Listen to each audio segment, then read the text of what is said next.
violence, they just run up on us because we're not nonviolent. To this day, you run up on a brother with one of these bow ties on, you're going to get the business.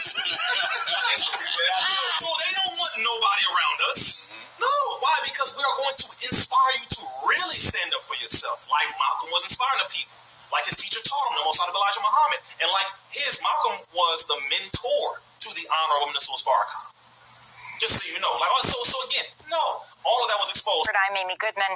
The FBI and New York police departments are facing new calls to finally open their records related to the assassination of Malcolm X, shot dead 56 years ago at the Audubon Ballroom in Harlem, February 21st, 1965. This comes after the release of a deathbed confession of a former undercover New York police officer who admitted to being part of a broad New York police and FBI conspiracy targeting Malcolm.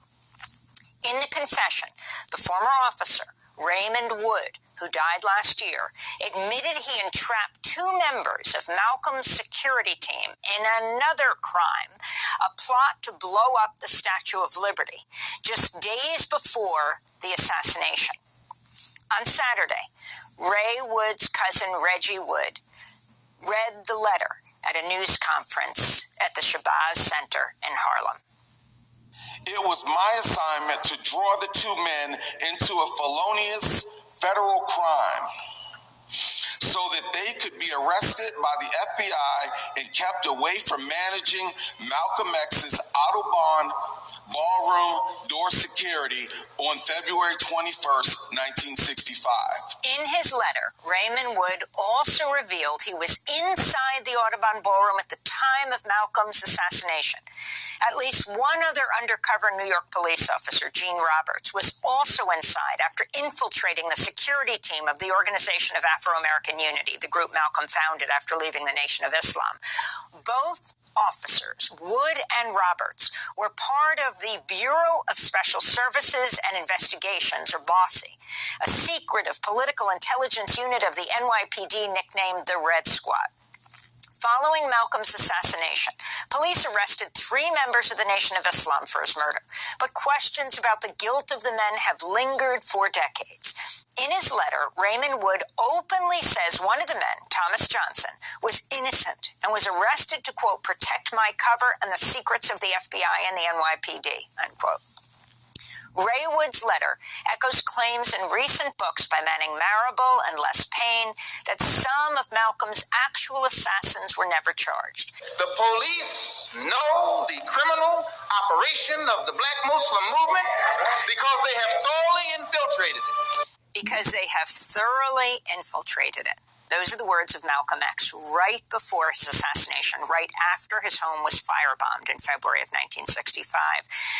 Just days later, he was shot seconds after he took the stage at the Audubon Ballroom. We're joined now by Reggie Wood, the cousin of Raymond Wood, author of the new book, The Ray Wood Story, Confessions of a Black NYPD Cop in the Assassination of Malcolm X. Still with us, civil rights attorney Ben Crump, who attended that news conference with Reggie Wood at the Audubon Ballroom, now the Shabazz Center, where Malcolm X was assassinated 56 years ago. Reggie, thank you so much for joining us. You read parts of the letter this weekend. Talk about your cousin, Ray Wood, and what you understand happened, the conspiracy he alleges that he was a part of by the FBI and the New York Police Department to assassinate Malcolm X. Good morning. Thank you for having me.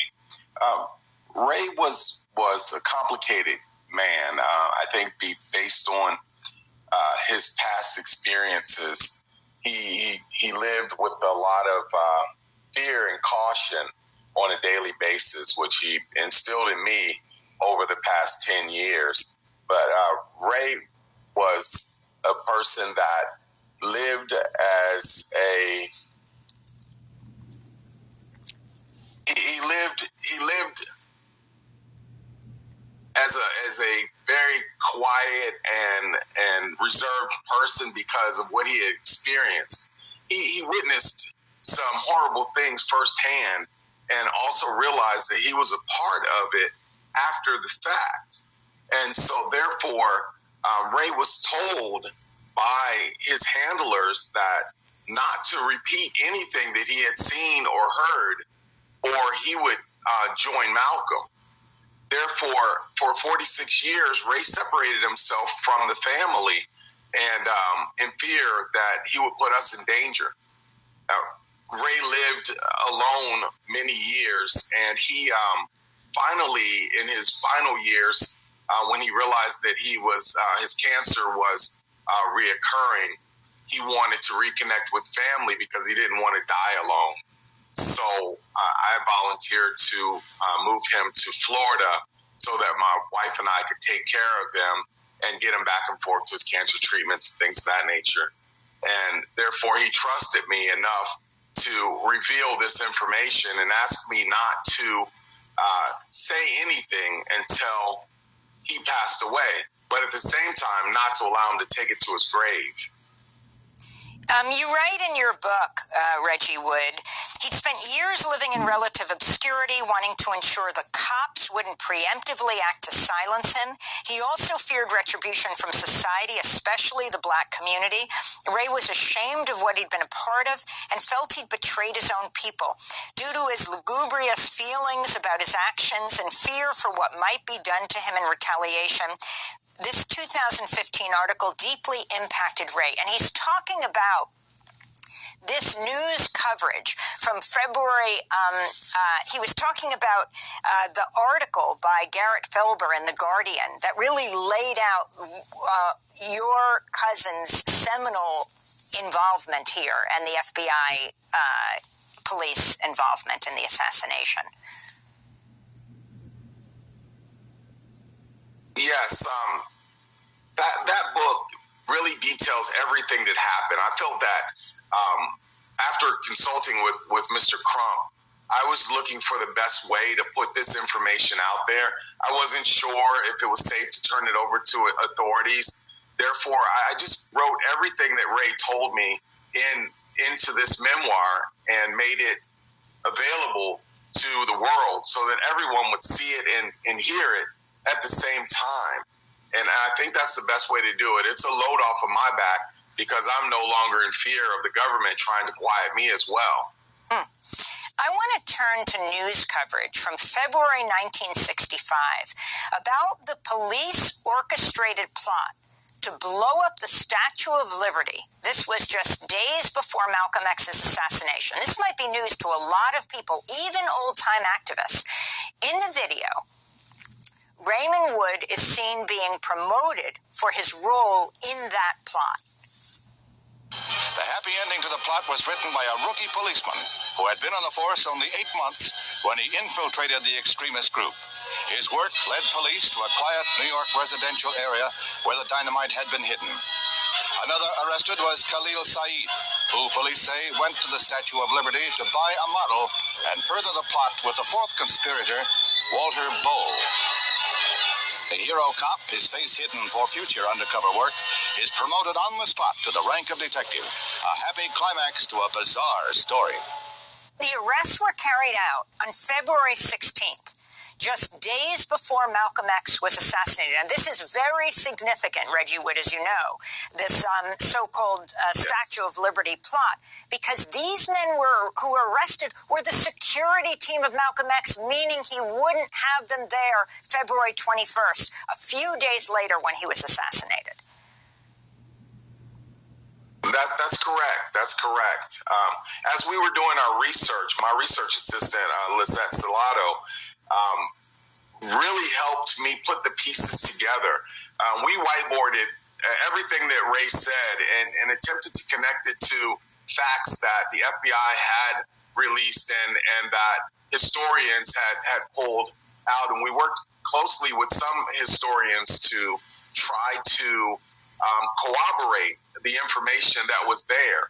And once we were able to do that, we were able to present that information to Mr. Crump and show that this was a legitimate situation that needed to be brought to light. Now, in the 2015 article in The Guardian, historian Garrett Felber reveals notes written by the late Japanese-American activist Yuri Kochiyama. At a meeting held in 1965, she identified Ray Wood to be at the scene of Malcolm X's assassination. She wrote, quote, Ray Woods, she wrote with an S, Ray Woods is said to have been seen also running out of Audubon, was one of two picked up by police, was the second person running out, Yuri wrote. This appears to substantiate some of the accounts of a second man taken into police custody after the assassination. I spent many hours with Yuri Kochiyama talking to her at an assisted living facility at the end of her life in Oakland before she died. Can you talk about what happened at the assassination? Because Yuri is right here. She was very close to Malcolm X, up on the stage with him as well at the end as after he was shot. That your cousin ran out and was taken away by police. Yes, what Ray basically explained to me was that once he saw what was going on down and he realized what had actually happened after spending time with Mr. Saeed and Mr. Bo, he was there and he reminisced or thought about the situation with him coming into the Audubon without being checked. He thought about the fact that those guys were in prison as we spoke. And he decided he needed to get out of there. And as he was leaving, some individuals that knew him from his other undercover work, and he had been exposed somewhat from the bombing case, saw him and they attempted to grab him.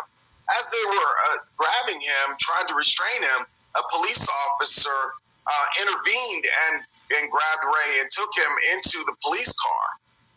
And from there, they took him to the precinct and put him into a cell where he sat there for 3 to 4 hours, not knowing what was going on. The only information that he had was listening to the chatter on the radio while they were transporting him to the police station. And later that afternoon, the same two gentlemen that told him to go to the Audubon came and removed him from his cell and drove him back home and told him, quote, do not speak of this again, or you will face similar consequences. Did he know Gene Roberts, the other undercover officer, or at least one other that we know of who was there?